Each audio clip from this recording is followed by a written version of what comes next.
Hello and welcome to the Southbound Sports Show. I'm your host, Richie Leahy, here with my co-host, Maddie B. We have a big week of football to talk about, but let's go ahead with high tempo. Matt Claysburg got the big win on Friday. I was there in the booth, and I will have to just point out that when I'm in the booth, you were undefeated. So what are your feelings on that? I was excited. I was glad that you were there. I wanted to ask, being on a lot of the other side of games, of more fans / spectator, was it a different view being in the box and having some input in the flow of the game? I have had experience coaching before. I think, what did I call plays last? I think it was like a 9th grade football or 8th grade. I can't even remember. It's been a while now. So yes, it is a different aspect because you're focusing in on, I was in the booth so I could see the entire field. What are the alignments? What do we think that we have that I can get down to you? You're on the sideline as you're calling plays that just to try to find a gap. And also some of the things that I saw that they were doing. Because if I'm being honest, they turned into a shell. They knew they had zero chance if you got the ball back. And it was worse than watching the Army-Michigan game because they went into just a run-oriented offense where they were just running halfback toss after halfback toss and letting the play clock run down, which hurt them because I think they had like 2 or 3 delay of game penalties. Which if you're trying to run the clock out, you can't have that. So it definitely benefited us. I kept telling you they're setting up a pass. They did the halfback pass. I believe, did that one get the pass interference? Yeah. So they shot themselves in the foot, and then they never went back to it. So luckily for us, they basically just ended the game. The entire fourth quarter was their offense. One of the things that I know that we were talking about on the headsets where do we waste timeouts? And I could see how some people are looking at it from a different perspective because I told you, don't call timeouts because their linemen were walking on the field to go down because they're running toss after toss after toss. So they have guys that were doing like a zone read and they're running every play for only 3 yards. So they were more exhausted than I thought we were. And it worked out because I also thought if they run down and even if they score and we lose all our timeouts, then the game's completely over. They're exhausted. Let them tire down because their offensive line were playing both ways, so that would have been their defensive line. And we wanted to keep the pressure on them because I didn't want us to get the ball back and then have them be able to get a pass rush. But it didn't even come down to that, so it worked out. What were your thoughts on it? Well, I was pretty concerned going in because I knew we had a lot of guys banged up and we're dealing with a lot of injuries it's abnormally high. And so I was worried with trying to put in some younger guys and some different things that how are they going to adjust and really one of the big questions that I was like kind of philosophically looking at was how much do you change of your offense? Because running the same, and I think maybe it played into our advantage that we game planned differently, knowing that we weren't going to have certain guys available, that I think they may have thought, well, we're going to still just try to run the same type of plays or the same formations of plays. And when we came out with some more spread type looks, I think it definitely caught them off guard with the early drives because we had some success right off the bat. And with scoring on the first 2 drives, that really just gave us the momentum that we needed. That unfortunately we didn't score more after that, but I was happy with getting those 2 scores right off the bat. Yeah, definitely. I think that's something that I'm going to talk about later in the show when we get into college football because you have the issue right now with the University of Michigan in their offense. They have guys that are injured. And they've been rotating guys in. They're starting to get guys back. And it's almost like they have no identity. So you kind of have to balance that. You're losing guys, but I actually like the take that Urban Meyer said on Fox. He said, if you start to lose guys, you have to put the best players you have available on the field. If you're out there having 3 tight ends, then you have 3 tight ends because that's what it's gonna take. If you have 2 running backs, run shotgun with 2 running backs if you're a shotgun team. And I've always felt that way. Get the ball in the hands of your playmakers. And I don't like when coaches force their system down when they don't have the pieces that fit. Because even if you look at Auburn now, people are always talking about Bo Nix. Is he able to run? Do they need to shift their other quarterback in to add that back into their offense? No. Just shift your play calling to take advantage of his strengths if he's your best quarterback. You don't need gimmicks and you don't need to throw in Wildcat and things like that to get it done. If Wildcat is going to give you another option because you're struggling in the run game, then by all means go for it. But I'm one that says get the best guys on the field and then call plays to fit their personnel. If you don't have good running backs, like you said, you focus more on a spread. Hey, it worked out. People weren't expecting you to win with all the injuries. I looked through the picks. I didn't think anyone was really picking you. So pretty good to go out and get a road win on homecoming. The setup, was that 4-1? Yes. 4-1 going in. So great start to the season. And anything else you want to add on that? Yeah, absolutely. This Saturday is now our game. It's typically Fridays, but we're playing Saturday this week. And it would definitely be a game to come out to if you have the time, because they put on a really nice fireworks display at the end, and you get to see some good football. So come on out and support the Dogs. Yeah, definitely. I have one more thing for High Tempo before we get into the Steelers talk, and it's kind of off topic, but if you go to our website, southboundsports.com, you can support us by clicking on our Amazon link and shopping through there. Any purchase you make will give some proceeds to us without further cost to you. So definitely check that out. But follow us on social media because I saw an Eagles fan in Philadelphia over the weekend. It might have been last night. I don't even know when, but there was a house fire. And this guy first responded. He ran out, climbed the ladder, helped the firemen get it set out, and they were giving him children out the window. And he said that he was catching them, unlike the Eagles, which was hilarious. Just calling them out in the middle of a news interview, making fun of the Eagles. So just think of that. You're out there and you're in a panic situation, doing community service in a fire, helping out, and the one thing that comes to your mind is that you got to throw shade at the Eagles for losing. So I thought it was hilarious. Did you see that? Yes.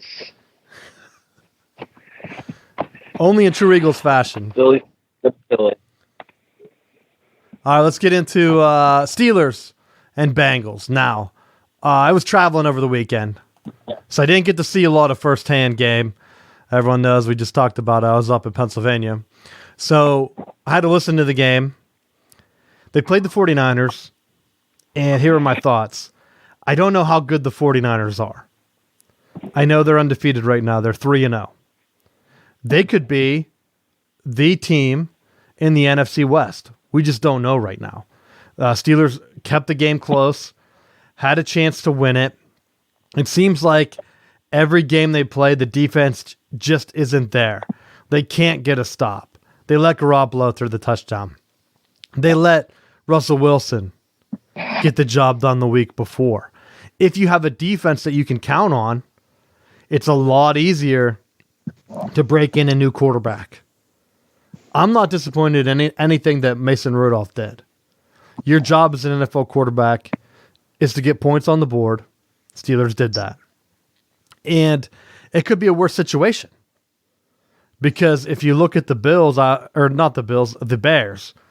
The Bears are in a similar situation where they had Mitch Trubisky come in. And the first 2 weeks of the season, the entire story was that he wasn't throwing any touchdowns. They're relying totally on their defense, where the Steelers, I feel like they're a little bit more fortunate. Mason Rudolph's able to move the ball. The Steelers don't need to rely on the defense, but we're at the point now where the defense has to help them out. TJ Watt came out today and said that they need to be able to stop the run. And they just need to be able to get a stop in crucial situations. I know it's the NFL. You are going to give up points. But come on. You can't lose close games. Eventually, you're going to have to win a game against a team with a winning record. Sure, the Steelers, I don't know. I think the fact was I tried to look it up, and I went through ESPN stats, so I don't know how relevant these are, if they're accurate or not. But throughout NFL history, there are a bunch of teams that started 0-3. Only 6 of them, I believe, have made the playoffs. Not a good start to the season. And if you're thinking playoffs, you have to be thinking it doesn't look good. The good side is we haven't played any division games yet. That could be potential 6 wins right there. And the division leader, the Ravens, aren't undefeated. Whoa. 6 wins? I think that you breezed over that one. I don't know that that's an easy 6 wins. Matt, I didn't say it was easy. I'm saying if they want to turn 0-3 into the playoffs. Oh, absolutely. But you might as well shit in one hand and wish in the other and see which one fills up faster. Because they're not going 6-0 in the division. Who do you have them losing to? I don't know if they have the ponies to stop the Ravens. What about the Bengals? Let's focus on Monday night. Get the first one. I think they potentially could. I think the Bengals are kind of in a situation where defensively, I don't know that they can stop Pittsburgh, and their offense just seems kind of spotty. That I think that is a plausible win game, but I could see them beating the Bengals. I could see them splitting with the Browns, and potentially splitting or losing both to the Ravens.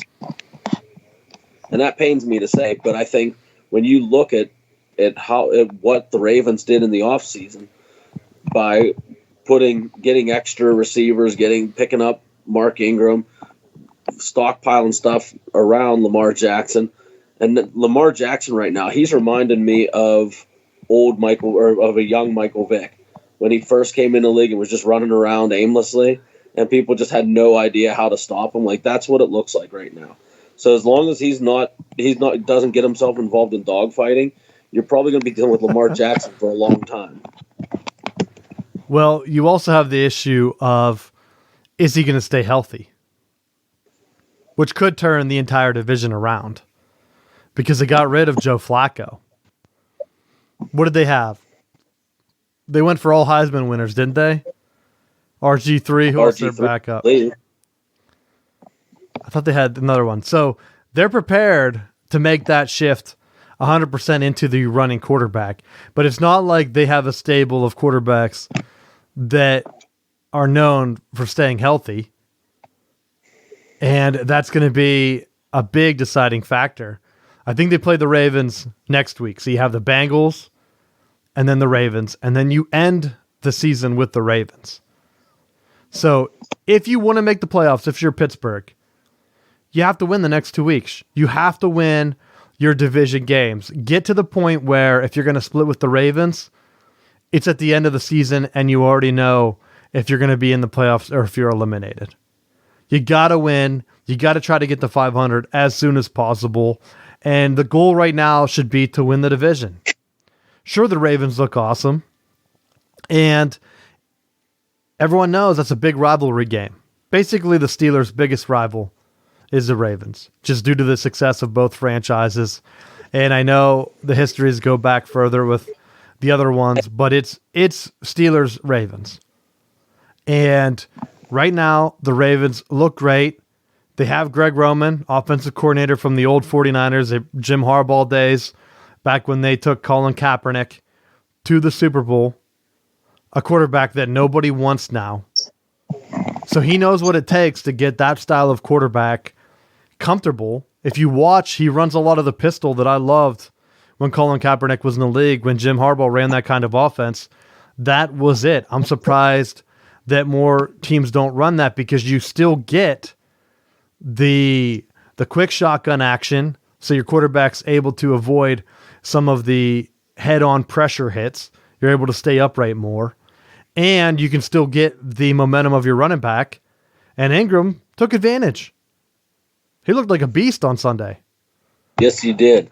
So that's scary right there, that they can have a power running game to go along with the running quarterback, like you said, Matt. It's very intense offense. And I watched a lot of Harbaugh, and I knew the pistol worked. Greg Roman, I think Jim tried to get him to come to Michigan. Didn't work out. He wanted to stay in the NFL. Ended up with the Ravens and his brother. A lot of people thought that he was a one-trick pony. I believe he's the coordinator that helped call that quarterback keep with Alex Smith in the playoffs against the Saints. I put it on our Twitter. Again, go to southboundsports.com and tell your friends about our show. Make sure they subscribe. But you can follow us on Twitter. I put out the post where it was even more of a dire situation than I remembered.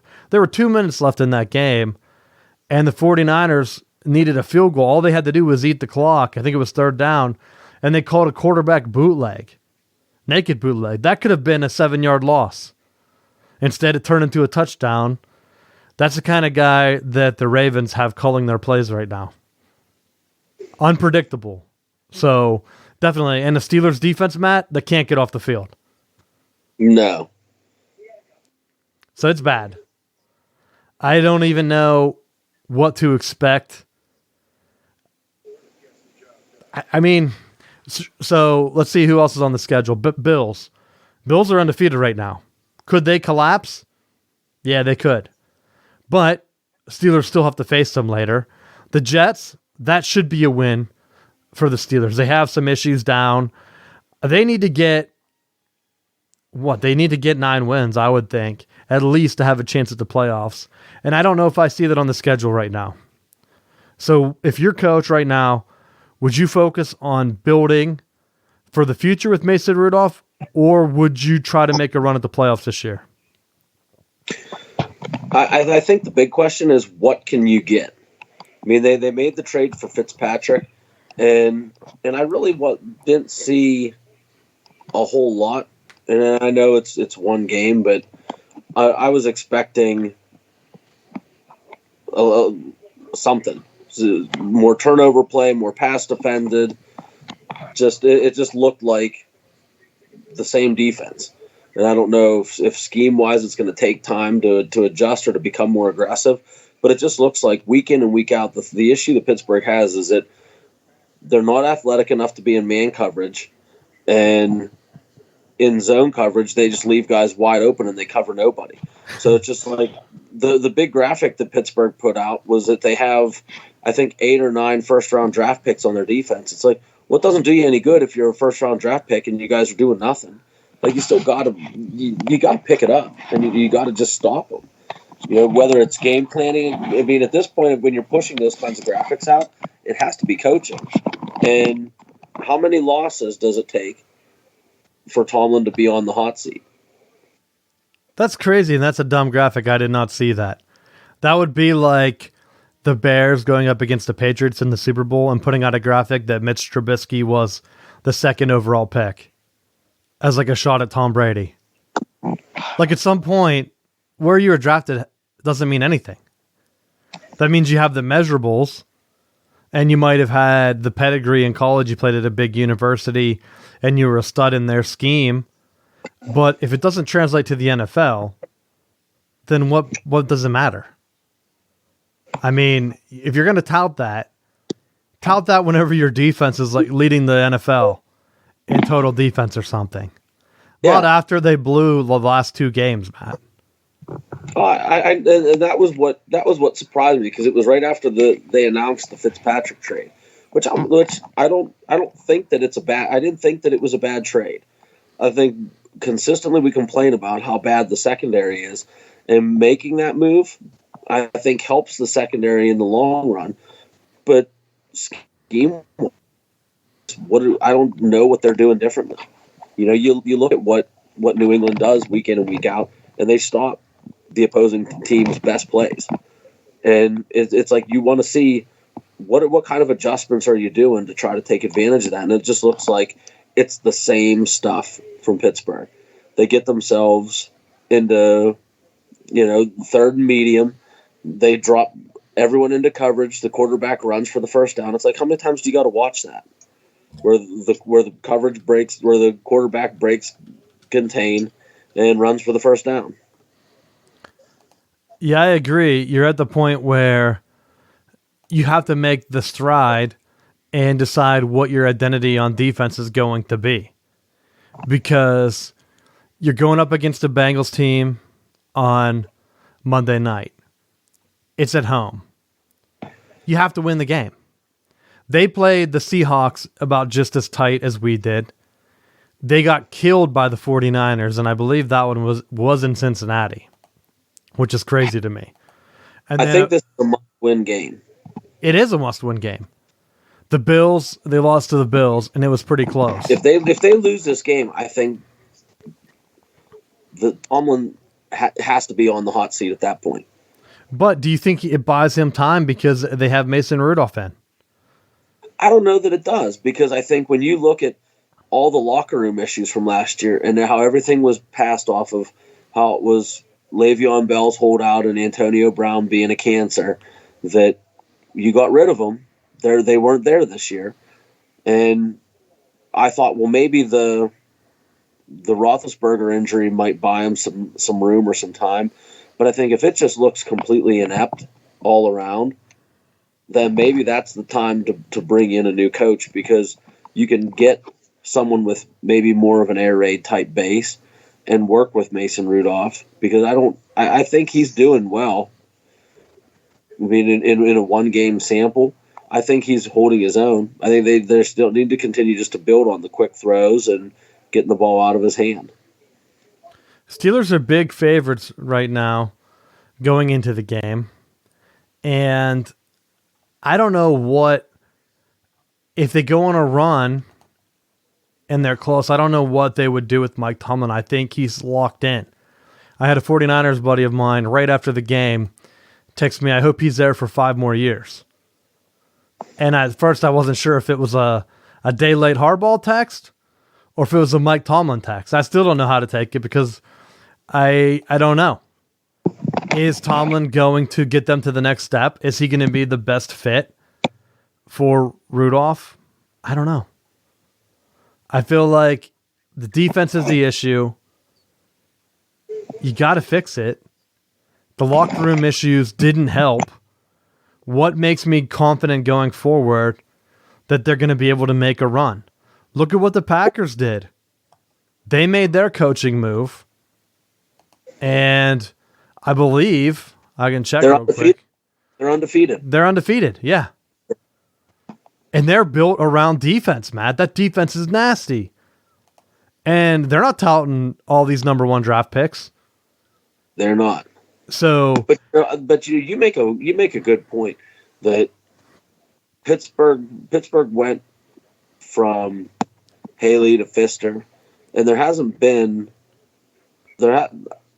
I haven't really been crazy with the coordinators at this point, offense and defense, that they're hanging with them. It's like maybe that's the change that Tomlin needs to make to try to right the ship. So I know he was a defensive mind before coming to Pittsburgh. I mean, is his hand in there more? I don't know. I'd like to see maybe be involved a little bit more defensively to try to stop some of the stuff that's going on. That would be my worry, but still it goes back to the years when the Steelers had the dynamic killer bees on offense.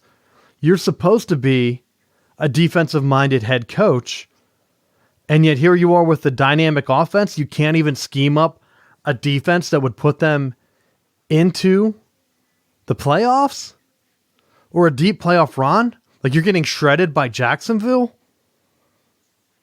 I don't understand how Belichick can scheme up all kind of random stuff. Sometimes he has a good offense, sometimes he doesn't.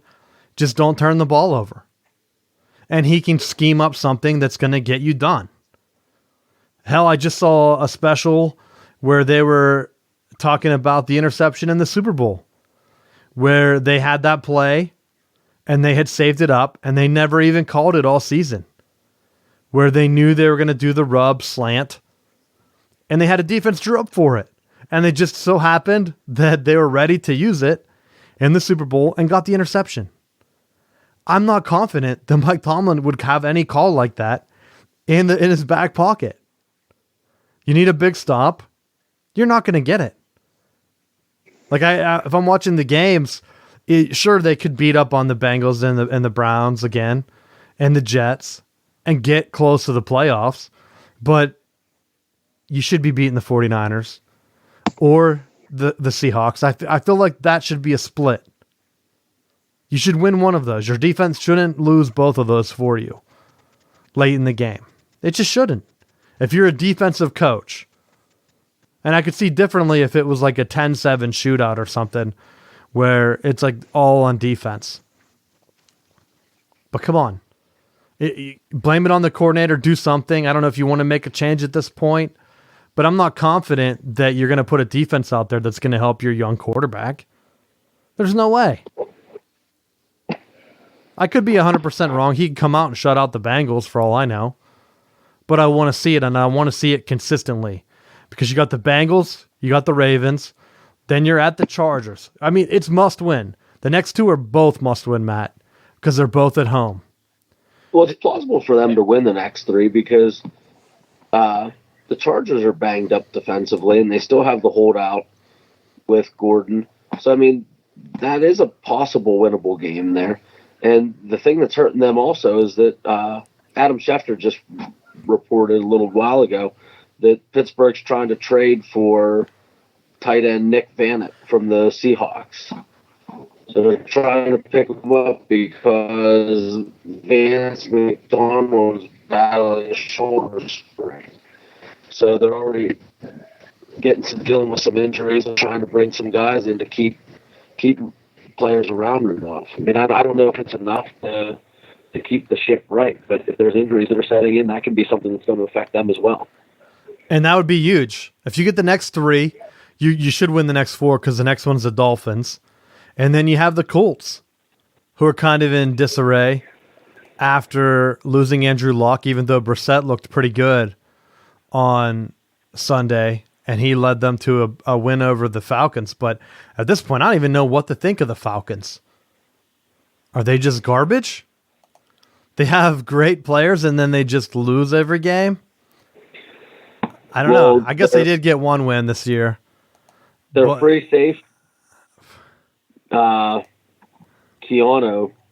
Neal tore his ACL or his Achilles, and he's out for the year. So that's going to hurt them. But it just looks like they're slow to start, and then they find themselves in a hole because the defense is struggling, and so then they're down 2 or 3 scores, and then Matt Ryan has to start slinging to get them back in the game. Which, for your fantasy update, it's good to have Atlanta Falcons players on your team because they score a lot of points. We can shift into the NFL talk. I would say that it's good to have them because they get down and then they have to score. It's the same reason why the Arizona Cardinals have been fruitful this year. Because for whatever reason, they get behind early and they're able to battle back. And we're in a PPR league, so once you're down, you have to pass. You're racking up points. So just keep David Johnson healthy. I'll be happy. I even picked up their kicker because they're constantly kicking field goals. Working out well for me. I don't even know if he's number 1 overall, the Arizona Cardinals guy, but I look around the NFC, and it's the Rams, which the Steelers have to play. I don't know what week that is, 9, 10. But Steelers should be if they want to make the playoffs, they could be 5-3 at that time, going into the Rams. And then if they start to click, that should be a huge game. I'm not that confident. I feel like maybe they'll be like 2 and whatever into that game, and the season will already be over. And at that point, that's when I think we can evaluate what to do with Mike Tomlin. I was fine with letting him go at the end of last year. It didn't happen. I don't want to be stuck with him through a transition if the defense is going to be losing close games that could be getting your brand new quarterback confidence in the NFL. And that's my final thought. You got anything else on the Steelers? I did have something, and now I just lost my train of thought. Because of my hard-hitting analysis? Yeah, exactly. That's exactly what it is. Well, I can go on. In the AFC, the good thing for the Steelers is it's kind of a crapshoot. You have 4 undefeated teams. You have the Chiefs, awesome. Patriots, also awesome. And then you have the Bills, unknown if they're going to hold. And the great Bills Mafia. Are they going to be a competitor for the Patriots this year? I don't know. Yes, they are. They're going to fulfill the prophecy. Of what? Getting to the Super Bowl and losing? We said the Bills are back. Josh Allen and his big cannon arm. Hey, I don't mind the Bills. I think it would be good to have some extra competition into that division. It doesn't look like the Dolphins are going to do anything. That would be the game where, let's put this on record. If the Steelers lose to the Dolphins, Tomlin should be fired immediately. The Dolphins are getting destroyed every game. That is almost like losing to the Raiders last year to keep you out of the playoffs. That's how bad that loss would be. And I would be fine if they just decided to go interim at that point. But, talking of playoffs, the point that I was thinking about was I've watched a couple Rams games this year, and it's interesting to see, and we've talked about it before, how it's such a copycat league. But for as many points as the Rams were scoring and blowing teams out early last year, it's literally carbon copy of what Belichick did against the Rams in the Super Bowl. You're seeing the same kind of fronts, the same kind of coverages versus the Rams this year, and that's why it looks like they're struggling a little bit. But that should be how the league works. If you get to the Super Bowl, normally if you lose a Super Bowl, the next year isn't a good season for you. And right now, the Niners are a surprise team. Are the Niners going to be able to put that together and take that division from the Rams? Because last year, you had the Seahawks, and they're kind of going through their Pete Carroll funk, where I don't know what's going on with him, if he's just hanging out. There's always been rumors that he's going to be either let go or retire, or who knows, even forced to retire so they can bring in someone else. I don't know. But, they have all the pieces at that point. It's similar to Tomlin, where you have Russell Wilson, you have Pete Carroll. Do you ride it out and wait until Russell Wilson's done? Or do you make a switch if you're not going to get over that hump? And they're sitting at 2-1 right now. So who knows? I think that division is going to be more competitive than a lot of people thought. I called it at the beginning of the season that the Cardinals were going to be a dumpster fire because you brought a guy in that wasn't successful in college and are letting him install. But I don't know that it's quite. I don't think it's quite the dumpster fire. Like, yeah, they're behind in games and they're slinging it but the margin of the loss isn't Dolphin-esque.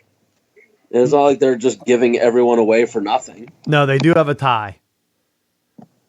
They are 0-2 in their last 2 games though, but they need to play a game in their division because they played the Ravens close, which gives me hope that if they're able to do that, the Steelers are going to be able to do that and possibly pull out the wins. And like you said, it's probably going to be a split, hopefully, at least a split. But then they go and lose to the Panthers. Panthers didn't look good at all. So that's a game where if you're a young coach, you need to get that. That was an 18-point loss for the Cardinals. That's the game. You're playing the Ravens close. You need to beat the Panthers when they're down. Cam's hurt. Whatever they're going through in Carolina, take advantage of it. Not an 18-point loss.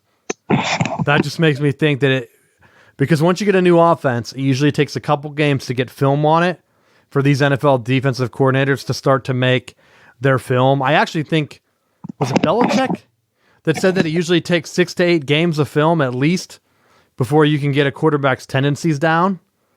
That second half of the season is going to be really rough for Kyler Murray. And I'm not confident that Kingsbury can make the adjustments because he never made them in college. So now you're in a man's game. That's a bold statement. By me? I know it's going to happen. That's why a lot of quarterbacks, I think, go through the sophomore slump. You get the film on it. You have a whole off season to analyze it, get that down, get their tendencies down. And a lot of guys, they come in and the coaches don't make adjustments, or for whatever reason, they just keep rolling with the same old stuff, and they usually drop off a cliff that second year. And then it picks back up for the quarterback, and they have to survive that season, start to make their moves, and then grow more comfortable in the league. So right now, Kyler Murray, he's able to get it done late in games. I don't see them putting it together where they're going to get a ton of wins this year. I mean, they could be 3 and whatever, 50, whatever. I don't even know what the math would be because they already have a tie. So they could be, 3, 12 and 1? Is that the number of games there would be? Yeah. So maybe he surprises me. But in that division, and in the NFC, you have the Rams, Niners undefeated right now, the Packers, and the Lions. Lions have that tie. Which could you imagine you're a Lions fan and your team could be 3-0 right now, but you tied with the Cardinals, a game that you had a gigantic lead in? Embarrassing. But hey, that's why you celebrate, because the Tigers aren't giving them anything to celebrate. No. Tigers, you called it. I know we had our pick of who's going to be the worst division or the worst record in baseball. Tigers are going to take it. Miami tried their best, and I think the Royals did too. Pittsburgh, I thought, might have the worst record in the NL, but the Marlins. No way. It's so sad that the Marlins have World Series appearances more recently than the Pirates. When they bottom out, it seems like every couple years, and they only make a run like every 5 or 6. That's all I want from the Pirates. That's my off-topic rant about baseball going into October. You have anything else around the NFL? Nope. I think we hit it good. Yeah. Cheer for the Steelers, guys. Wave the terrible towels. Got to get a win. Or it's going to be a shift. We'll start talking about Cowboys and America's team every week. And I know you guys will love that. If you're curious, that's sarcasm. Let's get into the mailbag, Matt. So speaking of baseball, I only had one question come across. It was, well, actually, I don't even know what I did with my phone. Let me get the exact question out. While you're, I want to send some love to the St. Louis Cardinals clinching a playoff spot. You know? Did you expect anything less, though? No. That's what's kind of nice about it. It's a franchise that, hey, we have pitching issues. We go get pitchers. We're going to address our needs. And here we are, another year in the playoffs. Yeah, I'm not surprised. All right, I got the mailbag question. It says, if you get kicked out of your fantasy league while you have the best team, are you still allowed to claim a co-championship? And I will say, go ahead. No, you don't get to claim it. Because if you can't behave yourself and you get kicked out for being a turd, then you don't get to celebrate Top Gun. Hey, I'm going to go the opposite thing. First off, how does someone get kicked out of a fantasy league? By acting like a turd. I just don't see that happening. Like, I think you'd have to go above and beyond. I don't know how anyone would ever get kicked out of a league. That's my first statement. Number 2, I don't know, is this a free league? A paid league? Because then you have other questions. Because if it's a paid league, I would assume there was some type of league-wide vote. And it's not just like you're randomly locked out one day for no reason.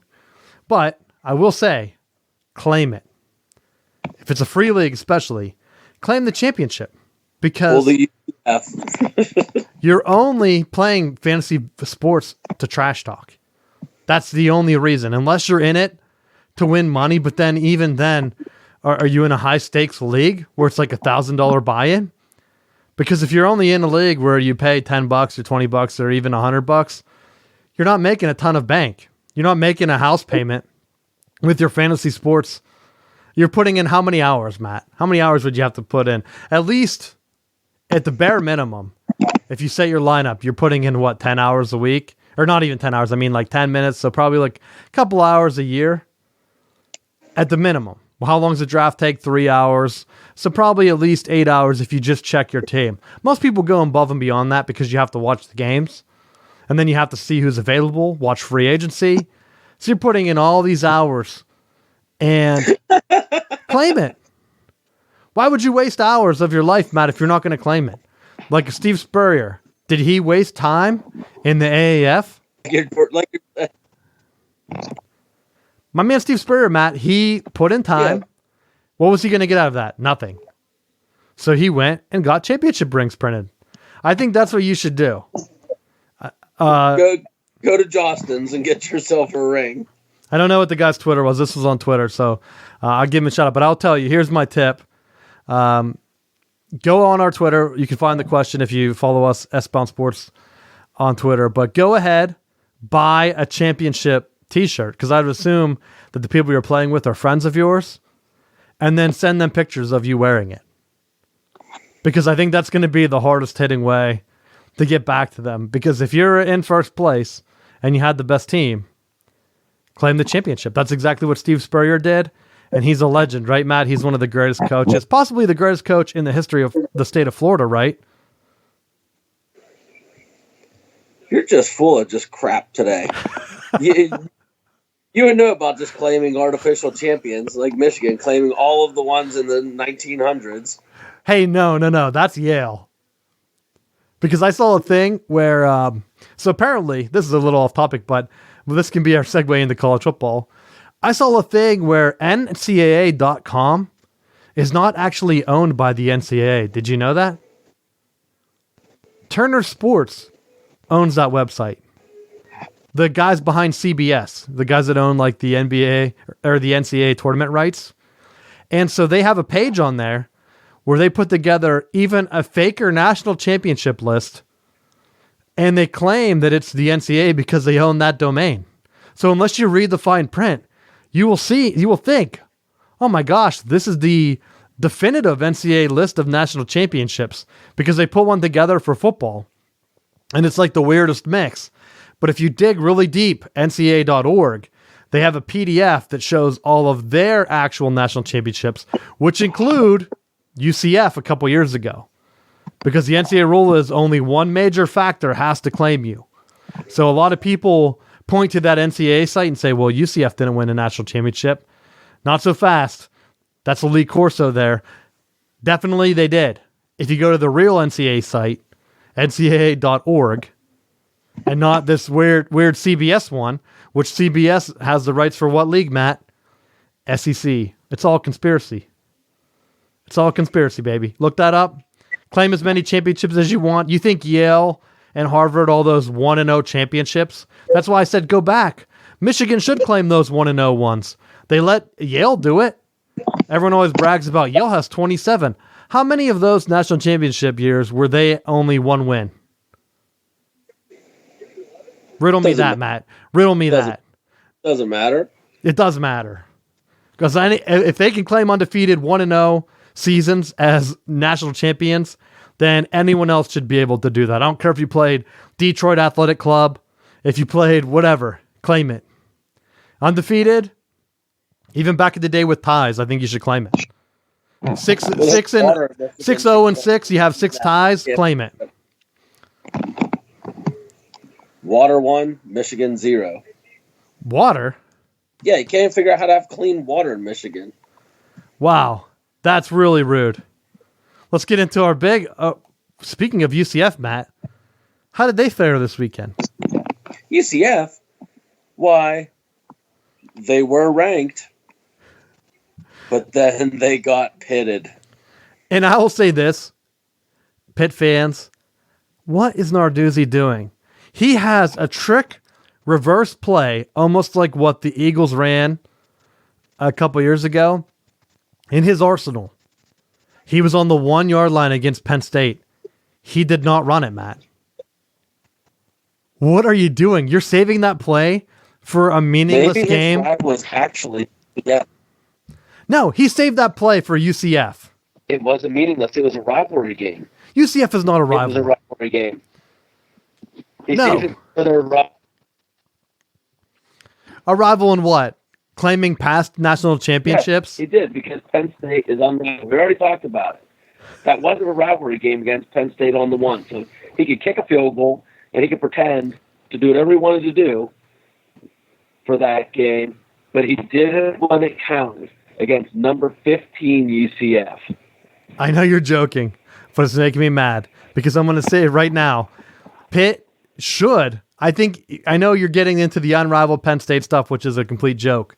But if Pitt beats them, remember how mad Penn State got when they printed those dominate the state things or whatever, and they handed them out, and Penn State was all pissed off. They were like, they don't own the state. We own the state. We're blah, blah, blah, blah, blah. We're in the Big Ten.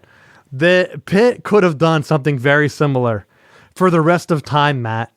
Remember the last time? And then they just have the score on it or like rings. They could have put up billboards in State College because a lot of people now are talking about how, okay, the rivalry might never happen again. And that is the only reason because Penn State won.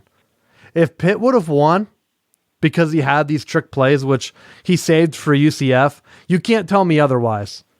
He pulled out some of these stops against UCF.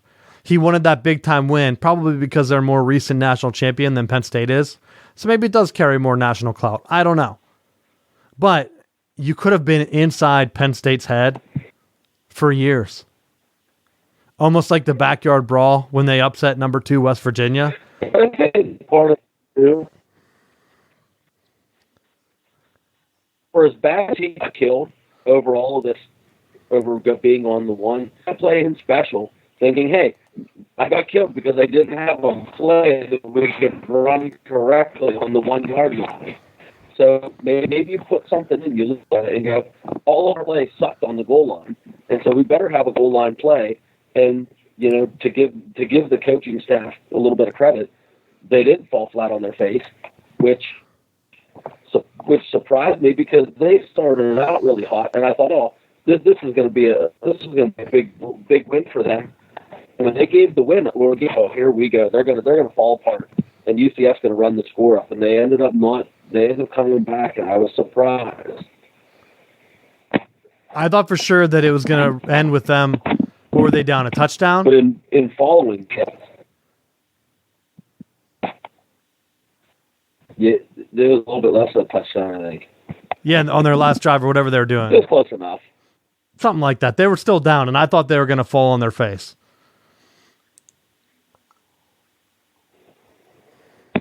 I thought that too, but it shouldn't be a surprise if you're not following Pitt close, which there's probably only 30 people that actually follow Pitt close. They upset this year, snapped the 27-game streak. In 17, when they beat Miami was riding a 15-game win streak. And back when they knocked off Clemson was riding a 9-game streak. So it was a typical Narduzzi win. Knock off the ranked team that's riding high and save your ass. Because definitely he just can't lay an egg now. Ride the momentum. Yeah, I'm looking at right to the belt. I'm looking at it from the aspect of what's going to help you more. I don't think the UCF win is going to make a dent in recruiting. If you beat Penn State, you can keep some of those guys at home that we talked about. And if they didn't have a 1-yard play in place for the Penn State game, it's mind-boggling to me. I wanted to see the shuttle pass that they ran a few years ago with James Conner to great success. I think they could have pulled that out because Penn State was loading the box. They were coming hard. Do something. You got to have that in your arsenal. But big win for them now. It sets them up for the ACC. I know you'll want to talk about Florida State as odds are out for Willie Taggart's last game, but we're going to save those hot takes for the end of the show. As it looks right now, Pitt's 0-1 in conference. They are 2-2 overall. They lost, unfortunately, to Virginia, the lone undefeated team in the Coastal. So if Pitt wants to make a run, they're going to need help. I don't know if the UCF one gives them momentum, but we will see. I think Pitt making the ACC championship game, though, really hurts Clemson. But at this point, I think Clemson's so far ahead of everyone that it doesn't even matter. Everyone knows Clemson's schedule's weak at this point. Until someone beats them in the playoffs, it doesn't matter what their other schedule is. And I think they'll get in on the strength of their 2 national championships. Let's get into the Pac-12, though. So the Pac-12, I called it last week, Matt. I knew that they were going to complete the circle of suck. Because USC loses to BYU. USC then beats Utah. And Utah had previously beaten BYU. So now you're looking at it, and this ties in with the UCF thing. UCF came out today and said that they're going to schedule future games with Boise State and BYU to get this, Matt, to bolster their non-conference schedule. Why would they go to Boise State and BYU? Because they can't handle a loss to Pitt. It makes 0 sense for them to schedule that Pitt game anytime in the future. Unless they're getting an Alabama or an Ohio State or hell, even in Michigan because of their early preseason rankings every year, it makes 0 sense for them to play a Power 5 opponent. Why not virtually inflate your schedule with a team like BYU that now has credibility because they beat USC, and now the pollsters don't know what to do because they can't make USC look like crap, even though Utah killed BYU.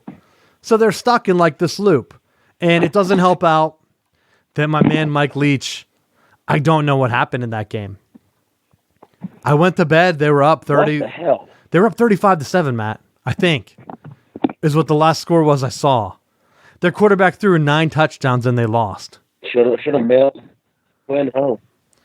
That's the one thing where we talked about offense early in the show. I think you need to have, as a coach, I don't care if you're in the spread offense, if you're in an air raid, you have to have some type of clock management. We talked about it in the high school game. You have guys, you're trying to talk it out. Okay, what should we do? Or should we take a timeout? You should be able to tell your guys, I don't care if you're running the spread, to let the play clock run down before snapping the ball. If you're up 40 points, I don't care if you're a hurry-up offense. If you're hurrying up and going 3 and out, you're an idiot. I mean, that's basically what it comes down to. You need to just tell your guy, like there's nothing's going to happen. If he waits till 1 second left on the clock to hike the ball, your quarterback's not going to instantly go into a panic and run backwards into the wrong end zone and drop down for a safety. Like, that's not how it works. Just let the clock run down. You can be hurry up whenever you want to put pressure on the defense, and when you have a comfortable lead, milk some clock. I don't care if you have to throw a 3-yard out. When he catches that, the clock still runs just like you ran a power I dive up the middle. Same exact thing. But if you're hustling up to the line and hurry up and snapping it, then you're an idiot. As a coach, you need to step in and say, hey, guys, what are we doing here? They should not be able to score. I think I read it was like, they scored 40-something points in like 6 minutes or something, Matt. You don't do that if you wait for 40 seconds between plays. You just don't. So I'm going to blame that 100% on the coach, and you should never lose a game like that. Ever. Hell, Mike Leach, call me up right now. I will fly to Washington and be your clock guy. Right now, middle of the season. Just call me up, fly me out there, and I'll sit in the booth and tell you, hey, have the guy hold it because we have a 35-point lead. I mean, Matt, you talked about if it's hard being in the booth. No, some of them just are common sense calls. Like, oh my gosh, they're really coming back. How'd they score so many points in 3 minutes? Oh, I guess, well, hold on. Let's just let's throw 3 deep balls so the clock doesn't stop. And then we'll punt it real fast. That's going to work out. Baffling to me. That's my Pac-12. I don't even know if they're to take them serious. But I think that is a good... Go ahead. Oh, you're breaking up a little bit there. To look at scheduling. When you're looking at the scheduling, though, maybe scheduling Pac-12 might not be a bad deal. Because with the circle of stink I mean, maybe you can find yourself a spot where you're still scheduling Power 5, but it doesn't hurt you. You know, where you look at some of these schools that schedule FCS teams for 2 or 3 of their non-conference games and then end up losing them, like Tennessee to Chattanooga, you're better off just schedule a Pac-12 team. And then you can say you play the Power 5 and get a win. I just don't know what else they're going to be able to do. They have one undefeated team left, Matt, and it's California. I don't think California is going to win out. And even if they did, they're not going to jump. If everyone else's undefeated team holds, Clemson, let's say Alabama from the SEC, Ohio State, and Oklahoma, and Cal is also undefeated, guess who's left out of that bunch? Cal. I mean, they're already going to be on the outside looking in. They need to beg. And Cal is They need to beg for an upset of like Ohio State or Oklahoma by one of the lesser teams in the conference. Like a Purdue beatdown. That's what they need. I don't see any other way for them to get in. Let's see what else I have. Oh, Houston. I wanted to get your take on this, Coach. So Dana Holgorsen leaves West Virginia. People are shocked that he left a Power 5 job to take a job in Houston. They paid him big money. They said, come on down here. They have a senior quarterback, King, that's supposed to be a great quarterback that in the NFL, a great prospect. Even Lincoln Riley came out and said that he could be the top quarterback in all of college. He decides 4 games into the season, because Houston started 1-3, I think that's what the record is, that he's going to redshirt this year. And he came out, and I think one of their wide receivers said the same thing. They started 1-3. They want a redshirt so they can start over next year. Second year in Holgerson's system, have a better grasp of the offense, and then try to make a run at it. What are your thoughts on that?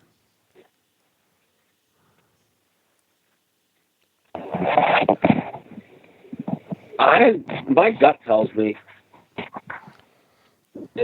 he's saying what he needs to say to stay in the graces of the goal in the event that this doesn't play itself out.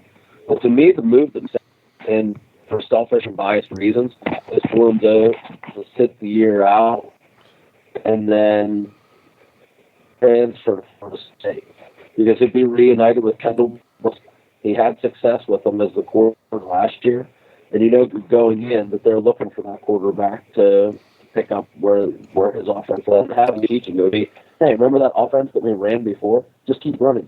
Come back, come over here. Well, you're breaking up a bit there. I think what you're saying is you want him to transfer. And with the transfer portal, it makes it that much easier. You think he's going to just hang out and transfer to another school? I think it just makes sense for him to transfer. People are already speculating, though, that Oklahoma could be on the list. Yeah, I mean, that's because if Oklahoma already had transfers, and then you just wait now. Because you have, for Oklahoma, they had who? Baker Mayfield transferred in. Then they had Kyler Murray. Now they have Jalen Hurts. I think it would make more sense to transfer to Oklahoma if Lincoln Riley's already high on him. Sure, he might reunite at Florida State, but all things considered, would you want to transfer there right now when people are already having odds on a new head coach? Guess what? Their offense is the problem. They're a top 10 offense in the country, and that's like almost miracle-esque with what they've done from last year. So yeah. So to me, I mean, that definitely it would make sense to say, if you're not happy with the air raid scheme that Holgerson's in place, and you're thinking, you know what, here's my coach, go to another school, I can transfer over there, and they have a chance to bring in some new recruits, and they're turning things around. If it's going to help his stock, yeah, it's a logical move. It doesn't hurt him to redshirt, and it doesn't hurt him to see what's in the transfer portal. Because maybe a school like Oklahoma comes in, maybe it's like Washington. Minshew made a great choice transferring out there, and you see what he's doing now in the NFL. His completion percentage is almost 80%. It just comes down to if he wants to get out for 1 year, and sometimes those transfers don't really work out. If you have the starting gig and you can come out and you're already slated as an NFL talent, maybe he does want to win for Houston. We'll see. I just thought it was interesting that they took a coordinated effort to take advantage of the new play 4 game rules, and I wonder if other teams would do something similar. If they have big studs and high expectations and they drop a few unexpected early games just to redshirt as many guys as possible and try to make it a developmental year. I think that could be a strategy going forward. To continue on, I had one other thing for the Big Ten, the Cyhawk game between Iowa and Iowa State. Iowa right now is undefeated in the West, along with Minnesota and Wisconsin. I think Minnesota, even though they're undefeated, I think they're kind of a paper tiger. I think that division is going to come down to the Wisconsin and Iowa game. But during the Iowa State game, after the game was over, I've read both sides of the story because I always liked Iowa and they have the Big Ten connection. I don't feel confident that they are clean in this situation. I believe they're at fault because I've read both sides. Iowa put out a press release to Iowa State kind of putting pressure on them. They said, hey, our band was treated with disrespect after the game. There were 5 separate incidents. At first, they didn't name the incidents. Then it came out that there was a girl that broke her ribs, and something else happened. There was an assault. Someone got punched, I believe, because the way the report went, and I have a hard time believing Iowa's side of the story, whenever the official Iowa State statement was, after the game, the stadium cleared out, and then they released the bands. The bands are usually there after. And it makes sense that this would happen and be the way it goes. So Iowa State's band was released out into the tunnel towards kind of like the locker room or whatever the area is. They've been playing this game for over 100 years. So the fact that this happened is kind of shocking to me. So Iowa State said that they told the Iowa band to follow through that exit and go out to wherever their buses are or whatever. And hundreds of years, Matt, there's been no incident. Instead, they said that Iowa went out through the other tunnel where the fans were, and their band started to play their instruments, basically taunting in a win. Outside where the crowd was, a drunk crowd, and some people started to throw stuff at the band.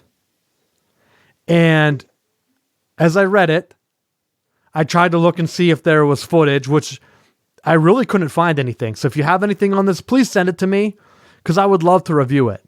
But from what I've read and from what I've seen at games, usually a school does not release their band out to where there is a crowd of people and have them start to play their school's fight song.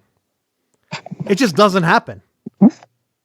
So the fact that I was threatening to end this rivalry, I don't want to say that it's a setup, but it feels like a setup because this game is a lose-lose for Iowa. They beat Iowa State, no big deal. They lose to Iowa State, that crushes their dreams. That game ruined the Brad Banks year, 2002, the Miami and Ohio State game. There were talk at that time that Iowa might have had a better schedule than Miami. That national championship game could have been Ohio State versus Iowa. Big Ten didn't have a conference championship at that time. Of course, Iowa got destroyed by USC in the Rose Bowl, so a lot of people forget that fact. But the early BCS rankings had Iowa very close to being number 2 in the land. Before, I think they had that loss. They ran some of the stats because Brad Banks was a runner-up for the Heisman that year. So that game could have been on the magnitudes of Pitt, West Virginia, where your rival cost you the game. And I feel like this is just fake outrage. You put your band in harm's way, own it. I don't see what Iowa State could have done differently. If there were crowds out there, if you're the band director, tell your guys not to go out. They don't have to go out if they see a huge crowd of people. That's my take on it. And I think if they end this rivalry game, which I've seen articles come out this week saying that it makes so much money for the state of Iowa because I think it's like Fair Week or something. So they usually tie it into like the state fair or something around that same time frame. It would be mind-boggling if they just canceled their state, a state that has no professional teams, the biggest game of the year. They cancel it because of something weird like this. But what are your thoughts on it? I don't know. Don't really have a whole lot. It's almost like you're going to cancel a football game. I mean, we get back to the fantasy football or the fantasy thing, the question in our mailbag. Over trash talk, you're just going to cancel or kick people out. You're going to say, oh, we're not going to play with you guys anymore because of a band issue. Well, like, why aren't you protecting your own band? I mean, I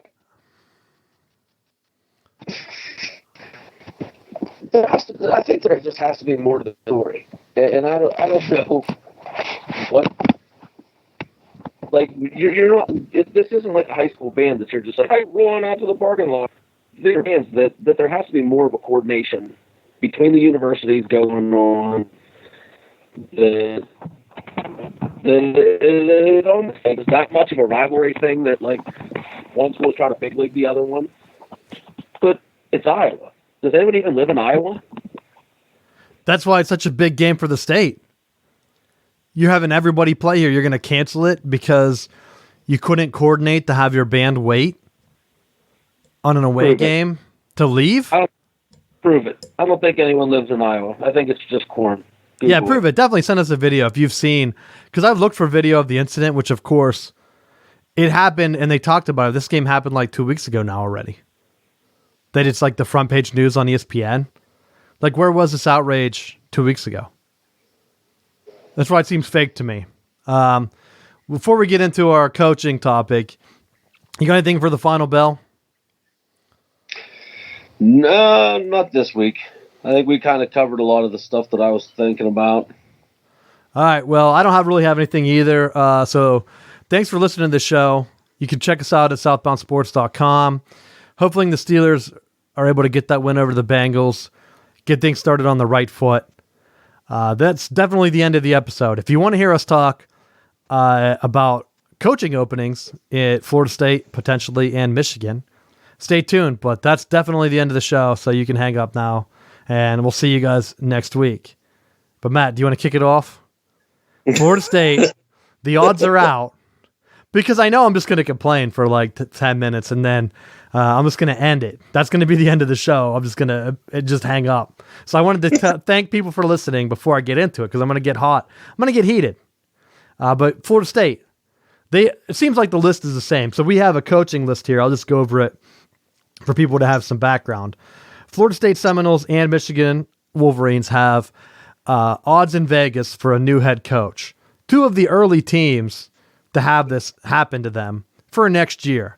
People think Willie Taggart is going to be fired. The Michigan rumors are that Harbaugh's either going to resign, possibly head to the NFL. I really don't think they fire him, but I'll get into that for a second. But the one thing that stood out, Matt, to me, is the crossover on both of these lists. So Dino Babers, first off, on both of these, that would be the most depressing hire. That's worse than Brady Hoke. Yeah. If he came to Florida State or Michigan, you would have my condolences. I'd say, Matt, I'm so sorry. I'm so sorry that happened to you. Getting into what other ones are on here. Mike Gundy is on both lists. I think he would work. I just don't see him leaving Oklahoma State. His issue with Oklahoma State was T. Boone Pickens. T. Boone Pickens passed away a month ago, 2 months ago. It was recent this year. Yeah. So I would have to think that the athletic director is 100% behind Mike Gundy. Like, I would be completely shocked. While Lincoln Riley is so hot right now, if you don't give him everything he needs to stay there, who are you going to bring in if you're Oklahoma State? So I find it hard to believe that he's willing to leave. I know he's I don't know how old he is. He was 40 a few years ago when he did his soundbite. So maybe he wants a new experience. I don't know. And then I think there's one other one that's on both lists. Urban Meyer. We'll kick that off with you. Out of the list, here's the rest for Florida State. Dave Clawson, Matt Campbell, Iowa State, Josh Upel, and Scott Frost. What are your thoughts for Florida State? Well, my thoughts are none of them. I'm staying with Taggart. He's the guy that I wanted him to hire in the first place. He brought Riles in. The offense has improved. He took the probe to good shape when he took over. He got Jim Levitt. He brought Levitt in as an assistant and is helping get things right with the defense. They're looking improved each week. They still had the same train wreck of coming out, scoring getting a 3 touchdown lead and then pissing it away. But I think that overall they're getting better, and I think they're going to improve. I mean, the thing that they can't do is they can't just keep laying an egg. And they get up and lose games that they shouldn't. Like this week against NC State has to be a win. But interestingly, I was talking with my dad, and I was saying because he was so angry over the Penn State loss that we were talking about coaches that if they push Nordy out, it'd be different coaches that he would say. And right off the bat, he was like, "I don't care. Put the blank check and hire Urban Meyer because all in." But then, what good is it if you end up having to forfeit stuff because of scandal? Because he has scandals everywhere he's been, and do you really want that attached to your school that you get an asterisk beside it? Because was he paying for players? Was he doing whatever? You know, what I actually thought of the list would be the best would be Josh Heupel, the UCF coach, because he had the experience at UCF and with Scott Frost, and he's still continuing to win at UCF. So there has to be some kind of plan there. Plus, with having success as a player at Oklahoma, he saw the experience at Oklahoma, plus now transferring it over as a coach, that it seems like he has his crap together. I'll say that Upel has the same fear for me that David Shaw has, who's on the Michigan list. You're following a coach that got you a national championship. He's following Scott Frost. I know David Shaw didn't get a national championship, but he followed Jim Harbaugh with an Orange Bowl victory that led him to the NFL. And what has he done since then? Slowly dropped off. We don't know if UCF's going to be able to maintain. They just lost to Pitt. Sure, they could run the table and only have one loss this year. But how do we know that it's not a continuation where 11 years this year, 10 wins next year, 9 wins, 8 wins, and it kind of hits the David Shaw territory? I mean, David Shaw didn't they get killed by UCF? Is that who they lost to? They lost to a team early on. So you're looking at the same situation. So yeah. I would hate to see that. Why hire a guy that's a worse version of a guy that you're looking to get rid of or that is possibly going to step down? Florida State, I don't think they need to hire a new coach. I'm with you, Matt. I think what they need to do, they still have some of the hype in recruiting. Let him recruit. Florida State's in a different situation than Michigan's in, where Florida State, they started rough this year. They could turn it around and get to 9-10 wins. And I think that would be an absolute win. And then you're going to win on the recruiting trail. And then you're going to get those next couple guys. Sure, you started off, 2-2? You lost to Virginia. And they're in the Coastal. You lost to a weaker team in Boise State, but they're still ranked. And who knows, we don't know how good they're going to be. So you're going to take on NC State. And then you play Clemson. After that, I think they beat NC State. NC State has not been impressive to me because I saw them get killed by West Virginia. And West Virginia is not good. They're possibly going to lose to Clemson. I think it's pretty much written in stone right now.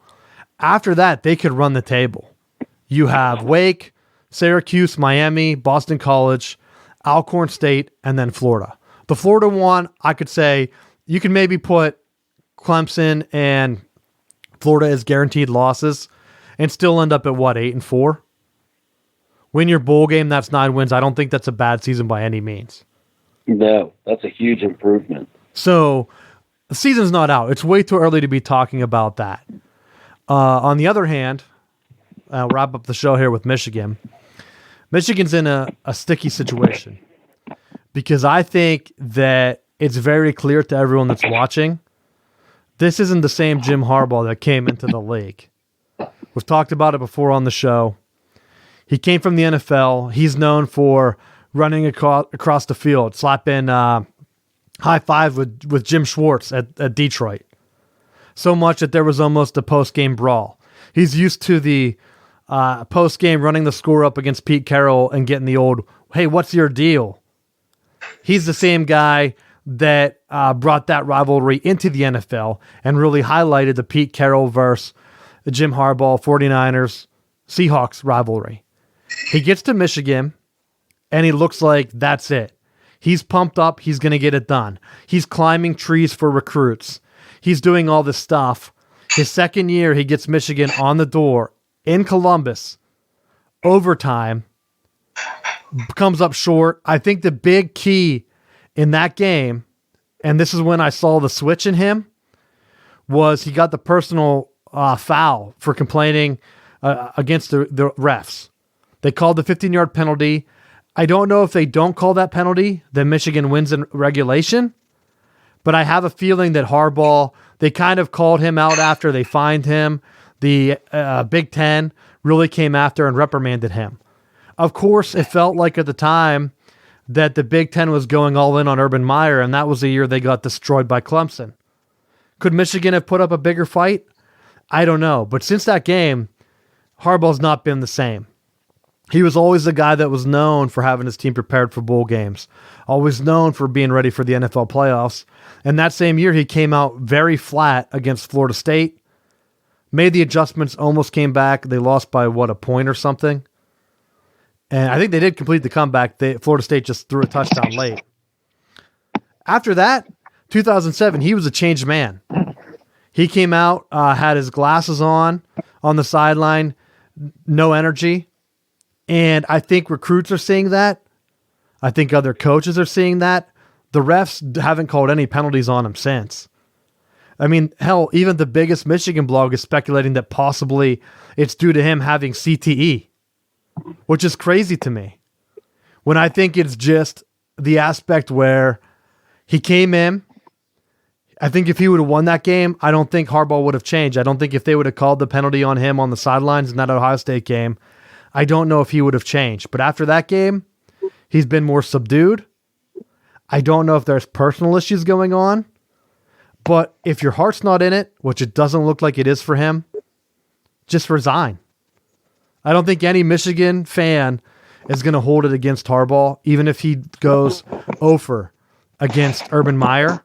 At this point, I wouldn't be disappointed if he pulled a Steve Spurrier and just said, you know what, in the middle of the season, I'm not getting it done. Name a guy as intern, put Don Brown as intern, and I'm out. Because I feel like he's lost right now. And I hope it's nothing personal going on, but it's going to be hurting recruiting. It's already hurting on the field. They're not the same. They have no identity. Don Brown didn't do a press conference this week, which is mind-boggling to me because he's another one where he's made no adjustments. I mean, everyone thought he was the greatest defensive coordinator. Now teams are just teeing it up. Wisconsin did exactly what Penn State did a couple years ago with Saquon Barkley. They ran the weak side misdirection runs all day. Michigan couldn't stop it. Michigan has no defensive tackles. Maybe that ate up Harbaugh. Both defensive tackles that are supposed to be starting this year transferred. One went to Cincinnati, the other one went to Tennessee. So now you're playing a converted 200-something pound fullback as your defensive tackle. Of course Wisconsin's going to kill you up front. I don't know what the issue is. Or actually, I know what the issue is. Transfers. Harbaugh sticking with guys that are older instead of playing the younger guys. Like I said earlier with Urban Meyer. Urban Meyer said, he always played the best guys on the team. Harbaugh preaches it. It's very clear that he's not, because Shea Patterson has not been the quarterback moving the ball that Dylan McCaffrey has been going back to last year in the Notre Dame game. So if he was playing his best, you would have seen him play his best last year. He didn't do it. So at this point, I don't know what happens.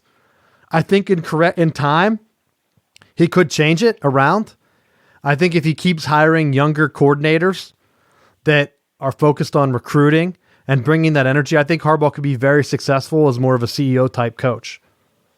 It took years for Dabo Swinney to build up Clemson. Harbaugh could do it in like 2 or 3 more years. Switch to the spread, turn over the keys to Gaddis, because I'm kind of skeptical that he has all the keys, because Harbaugh's putting in fullbacks at weird times and having them fumble when they're supposedly not supposed to be on the practice field. Like, none of the scouts have said that they've ever run fullbacks in practice, and yet in the games they come in and fumble, which almost guarantees that they have no practice time. That's not, I feel like Josh Gaddis isn't panicking and putting a fullback in. I feel like that would be 100% Harbaugh. So he just needs to let go, be the face of the team, and go from there. If not, just resign. If your heart's not there, just resign. Help them find a replacement. You've found great coordinators, great assistant coaches. You can find coaches. If your heart's not in it, if you want to go back to the NFL because of the recruiting and the transfers, go back to the NFL. But I'll end with the opposite of your point, Matt. You said about Urban Meyer. Hire him. You talked about he has scandals. All the issues I think he's had are off the field. He's never had wins vacated. I'm sure if he's having off the field stuff, let him go. At some point, do you want to win or do you want to stay clean? Because I see a lot of Michigan fans saying, oh, well, it's tough to win the right way, which is just a line of bullshit to me. To me, that's just an excuse. You're either going to try to win or you're not. Harbaugh is not doing it the right way because Wisconsin has never beat us in recruiting, I don't think in my lifetime. Wisconsin should never run Michigan off the field. That's not winning the right way. That's just being poor scheme, poorly motivated. The team's never ready to play on the road. I said it last week. They'll never win a big game on the road. That Penn State game in a few weeks, it's going to be another beatdown. And that's on the head coach. So stop with all that stuff. If you want a coach that wins, get a coach that plays the best guys. If that's Urban Meyer, I don't see how you can pass him up. I don't see how USC passes him up. I don't see how Michigan would pass him up if Harbaugh resigned. I'm sure some people would say, oh, no, we can't get him because of his Ohio State ties. Bo Schembechler came from Ohio State, and that seemed to work out. Hell, I think that would be your next revitalization of the old Woody and Bo, to have Urban Meyer take on Ryan Day, the guy that he kind of got pushed out for. Because I don't think Urban Meyer really wanted to retire. So, hell, Brian Kelly might go to the NFL. They talk about that all the time. He just lost to Georgia. If Urban Meyer ended up at Notre Dame and Michigan had a chance for him and they settle for, who else is on this list? A Bronco Mendenhall, a Dino Babers, or Luke Fickell? Like, are you kidding me?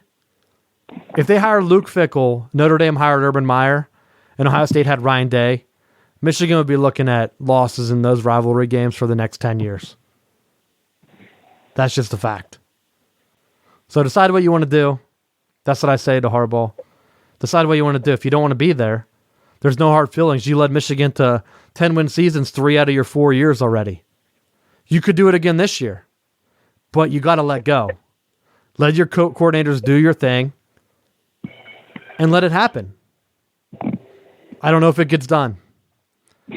He got to start motivating them, and I don't think he has that fire anymore. So that's it. We'll see you guys next week.